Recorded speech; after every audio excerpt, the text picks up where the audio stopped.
था। तो वचन कहता है कि विरोधी उठे और उन्होंने कलीसियाओं को धमकाना शुरू किया। जब कलीसियाओं को धमकाया गया तो बाइबल कहती है स्तिफनुस नामक एक इवेंजलिस्ट का कत्ल कर दिया गया, जो खाना बनाने के लिए चुना गया था। पर वो उन 7 लोगों में से था जो पवित्र आत्मा से परिपूर्ण थे, जो खाने की ड्यूटी भी करते थे चर्च में, लेकिन जब प्रीच करते थे तो उनके द्वारा चिन्ह और चमत्कार भी होते थे। और वचन कहता है कि उसको जब मार दिया गया तो शाऊल उनके वध में सहमत था, और लोगों ने, गवाहों ने अपने कपड़े शाऊल के कदमों में रख दिए कि वो सहमत था, उसकी निगाह में सब कुछ हुआ था। अब जब आप अगली बापों को पढ़ते हैं, जब आप 6 बाप को 7 बाप को आपने पढ़ लिया तो स्तिफनुस उस समय खत्म हो गया।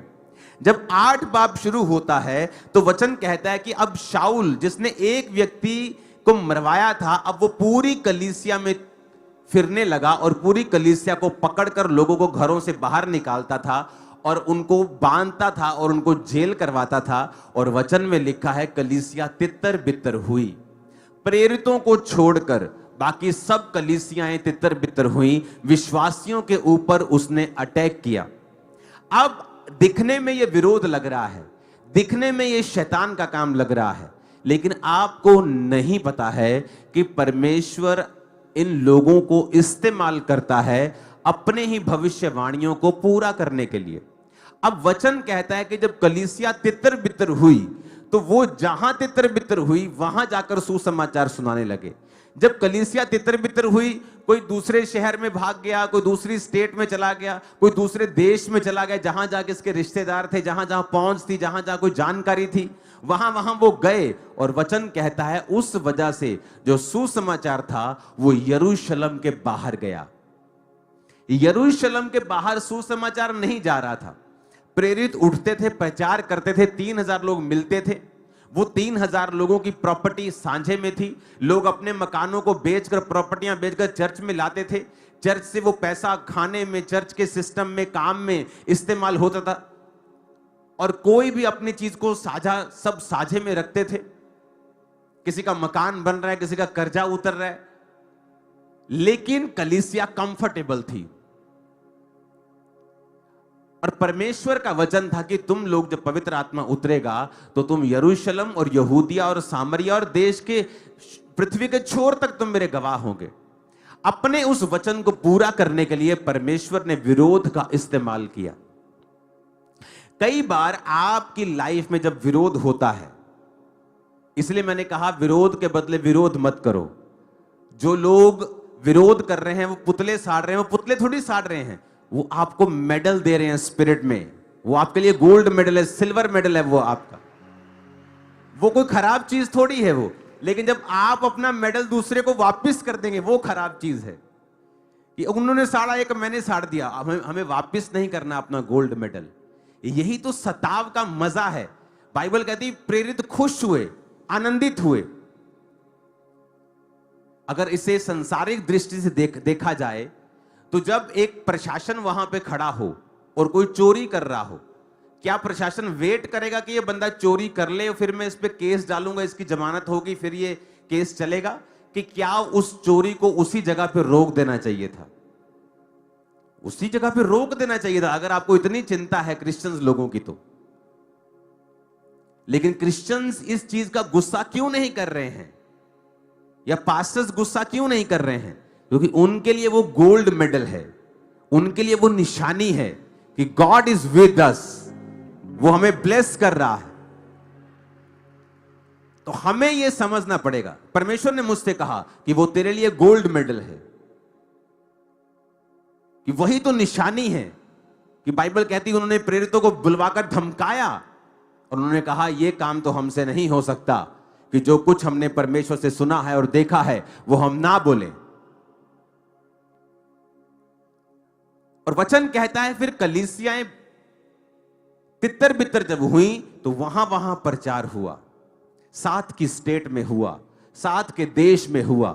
धीरे धीरे धीरे वो प्रचार बढ़ता गया। फिर पौलुस जो विरोधी था, इमेजिन करो अगर उसको मार दिया होता तो आज ये पत्रियां भी हम पढ़ नहीं रहे होते। और वचन कहता है कि कलीसिया ने उसको परमेश्वर के हाथों में सौंपा। एज ए ह्यूमन बीइंग आपको गुस्सा आता है। मैं भी एक इंसान हूं, हमें भी कई बार गुस्सा आता है, लेकिन बाद में जब अब आप वचन पे कॉन्सेंट्रेट करते हैं, आप ध्यान लगाते हैं कि स्पिरिचुअल रीजन क्या है, आत्मिक रीजन क्या है, तो आपको मालूम होता है।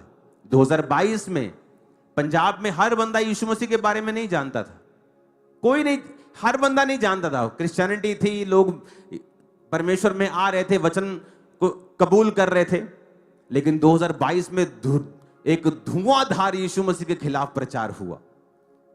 ऐसे नेगेटिविटी फैला दी गई क्रिश्चियंस के बारे में, क्राइस्ट के बारे में, प्रीस्ट के बारे में, पास्टर्स के बारे में, कैथोलिक प्रीस्ट के बारे में, पेंटिकोस्टल प्रीस्ट, सब के बारे में उन्होंने ये किया है, ये किया है, ये किया है।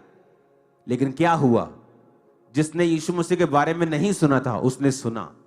जब उसने सर्च किया, जब आप देखते हैं अपने आसपास के लोगों में, आपके रिश्तेदारों में गवाहियां सुनते हैं कि नहीं, जो आपने सुना है वो ठीक नहीं है, आप हमारे साथ चर्च चलें, आप देखें, आप खुद जाएं, आपको मालूम होगा कितना पैसा वहां मिलता है कि नहीं मिलता। क्यों लोग वहां आते हैं? क्योंकि जिसको यीशु मसीह मिल गया, उसकी लॉटरी लगी, उसे किसी पैसे की जरूरत नहीं है। क्या मुझे है 10 लाख की जरूरत? क्या आपको है जरूरत?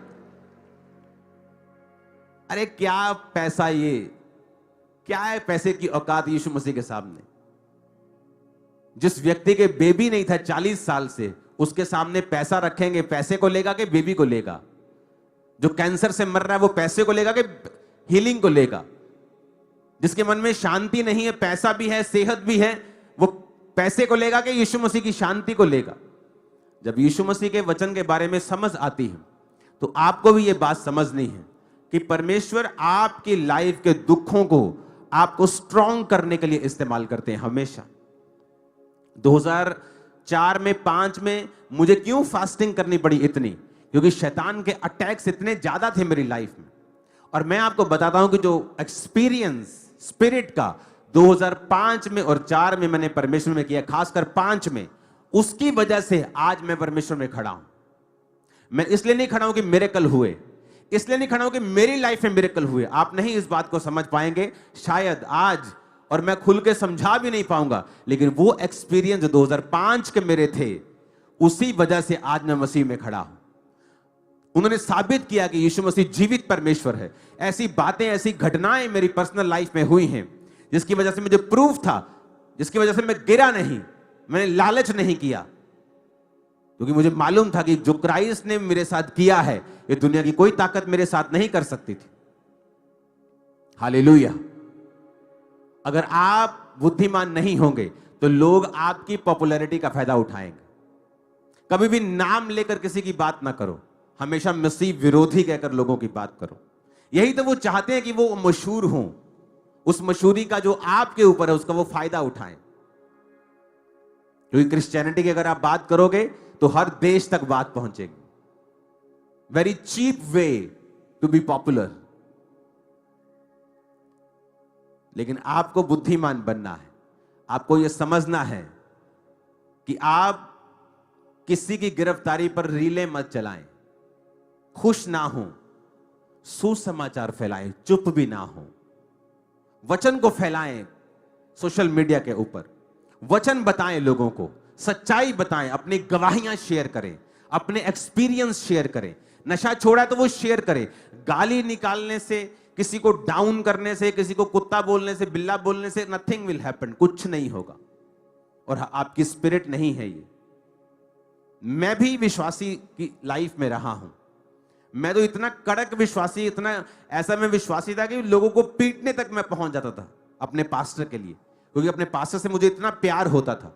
लेकिन जब आप मसीह में ग्रो करते हैं, आप आत्मा में ग्रो करते हैं, आपके पास्टर्स आपके वचन, आपको वचन समझाते हैं कि आपको ऐसा नहीं करना जो दूसरा कर रहा है। हमें वो रीले नहीं बनानी है कि जिससे आप एक लीडर नुमा व्यक्ति लगे, कि जिसको परमेश्वर से कोई लेना देना नहीं। क्योंकि Christian leaders and Christian pastors, इनकी अलग अलग बाइबल नहीं। 2022 में एक्शन कमेटी बनाई गई। क्यों बनाई गई? ताकि पास्टर्स के ऊपर जो विरोध या सताव है, कि वो लोग जाएं और पास्टर्स के बिहाफ पर बात कर सके, पर उनकी बात भी पास्टर्स वाली होनी चाहिए। ये कोई राजनीतिक प्लेटफॉर्म नहीं है कि किसी को सीट चाहिए कि वो इस कमेटी में आए और फिर इंटरनेट पे दिखाई देना शुरू हो लगातार और बाद में उसे सीट में कन्वर्ट कर ले। ये उस चीज के लिए नहीं है। और जब आप उस चीज के लिए इसे यूज करेंगे तो डिसग्रेस आपको फील होगी कि आपके द्वारा काम नहीं हो रहा है, आप जो चाहते हैं वो आप हासिल नहीं कर पा रहे हैं। क्योंकि पहले हमने इसी तरह से कार्य किया है कि इसका कोई भी राजनीतिकरण नहीं हुआ। आप क्रिश्चियन राजनीति के खिलाफ नहीं हैं, मैं नहीं हूं। आप बनना चाहते हैं कुछ बने, लेकिन चर्चिस के प्लेटफॉर्म को आप यूज नहीं कर सकते हैं। चर्च राजनीति से परे है, वो उस व्यक्ति को भी उसी निगाह से देखती है जिसने उसका फायदा नहीं किया है। जो हर पार्टी की अगर वो चर्च में आएगी तो उसकी प्रार्थना करेगी, चाहे वो क्रिश्चियंस हो, चाहे वो हिंदू हो, चाहे वो सिख हो, चाहे वो मुस्लिम, कोई भी हो, क्योंकि उसका काम है प्रार्थना करना। उसका काम ये नहीं कहना लोगों को कि इसको वोट देना है, इसको देना है।